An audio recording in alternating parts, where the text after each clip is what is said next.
Ladies and gentlemen, welcome to Divers Ready. My name's James and welcome to this, the latest episode in our series called Quick Tips. In this video, I'm going to be answering a question I get asked on a semi-regular basis. Should I invest in my own Nitrox Analyzer? We're going to be covering that, as well as some basic maintenance tips. So if you do decide to invest in your own analyzer, you'll be able to look after it and protect that investment. And then stay tuned to the end of this video where I will be going through one of my pet peeves when it comes to calibrating this bad boy. So if you haven't done so already, make your next dive on our subscribe button down there, hit that little bell icon, and we'll head over to the workbench and break it down for you. Did you know that Nitrox analyzers also work on dogs?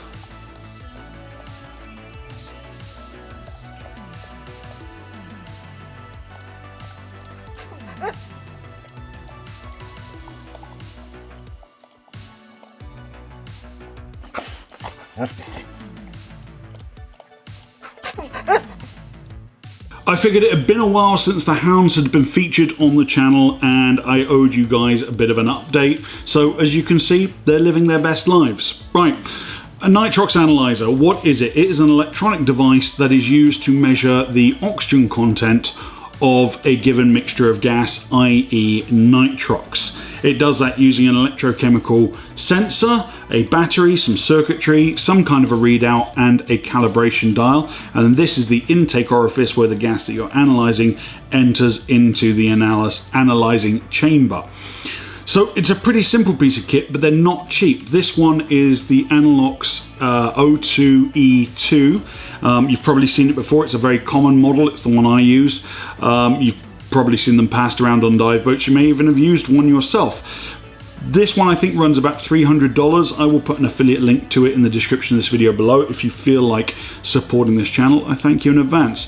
But that's $300 that you could spend on other dive gear. So should you buy a Nitrox Analyzer, yes or no? Well, I suppose the first most obvious point is you definitely don't need a Nitrox Analyzer if you're not Nitrox certified, if you never dive Nitrox. Seems obvious to say, but as we made the case for in one of our very earliest videos on this channel, I firmly believe that every diver should be Nitrox certified, so we can get that point out of the way to start with, and let's say, okay, yes, we are Nitrox certified. Should I buy an analyzer or not? Well, let's look at the pros and cons. Starting with the pros, number one, if you have your own analyzer, you always know the service history of it. You'll know when the oxygen sensor was last changed, more on that in a moment, but less reputable dive centers who are looking to cut costs may decide that they can just eke out and make their O2 sensors last a little bit longer. They are a disposable item, they have a shelf life, and that's not fantastic. So at least if you have your own, you know the service history of your analyzer and your O2 sensor. Second, of course, if you own your own analyzer, you will always have one to hand. So if you own your own cylinders and you need to analyze something at home, or if you're diving in remote areas without much support, obviously it's pretty important to have your own analyzer so you can measure your own gases. In addition to that, you will always know how to operate your own analyzer. Hopefully you've read the manual, but if you go to a bunch of different dive centers and they have different models there, obviously that's less than optimal if you're jumping between different units and you've got to refamiliarize yourself each time. The cons to owning an analyzer, there are only really two that I can think of. One is that there is an ongoing expense associated with it, and like I said, it's the oxygen sensor itself. It needs to be changed on basically a yearly basis because the actual electrodes inside corrode and then the sensor is basically useless. So they need to be changed out every 12 months. Now the sensors themselves are not cheap. They run about $120 or $130 for this particular unit. So if you need to spend that every year, you've got to do the maths and be like, well, how many dives do I do? How many Nitrox tanks do I analyze per year? And then work out a cost per cylinder ratio based on the cost of the sensor. Now the sensor is user changeable, so there's no real service cost involved there. You just need a Phillips head screwdriver with this one, take the cover off, pull the old sensor out, it's plug and play. It's pretty easy to do, but it does have to be done. Same as you have to change the battery out. That can be done in the field, of course. It's just a 9-volt square battery, but the sensors need to be done on a preventative basis. Particularly if you're like a seasonal diver, you should make part of your pre-dive season routine changing out the O2 sensor in your analyzer. The only other con that I can think of is it's one more thing you have to pack and travel and carry with. So usually if I'm going diving with a group of buddies, we will get together and we will bring one analyzer or maybe two between the whole group. There is no need for every diver to have their own analyzer. So maybe if you've got like a family of 4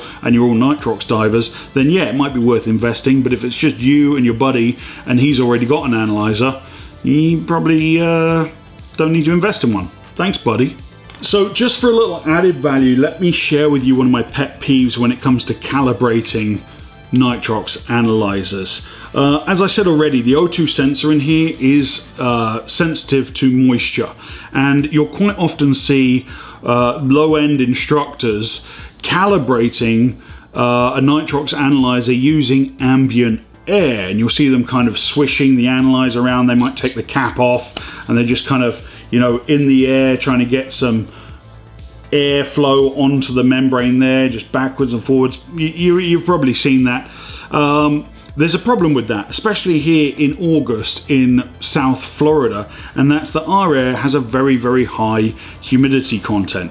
So it's really bad, and I can demonstrate that a very simple way. If I just show you this video clip which I recorded earlier today, I'm going to use that technique of calibrating against ambient air, and I'm going to set the Nitrox analyzer to 20.9% using the calibration dial, and then I'm going to analyze this little bottle of pure air that I keep around purely for calibrating my Nitrox analyzer. And as you can see there, the O2 content is actually going up from the calibrated state by 1 point. Now that may not seem like a big deal, but if you remember, when we get to the technical end of diving, we really want to be as accurate as possible. We don't want our Nitrox mixes to be off by more than 1%. So that's a big problem for me, and I really just find it to be an act of laziness that you can't use dry, compressed air. The reason I keep this bottle of air around with me is because it's small volume, I can fill it easily with air only, and it's bone dry. So now I'm calibrating against compressed air, which is what I'm going to measure when I come to my Nitrox or my Trimix cylinders, because part of the compression process is dehumidification. If you would like to know more about optimum Nitrox analyzer calibration procedures or measuring of O2 content, you'll just have to come and take a Nitrox or advanced Nitrox course with me. So there you have it, ladies and gentlemen. If you found this video useful, please give it the old thumbs up and share it with your dive buddies. I hope you learned a thing or two about Nitrox analyzer ownership. Let me know in the comments below if you decide to take the plunge and buy your own. As always, thank you so much for watching. My name's James. This was your quick tips video for this week from Divers Ready. Dive safe, dive often.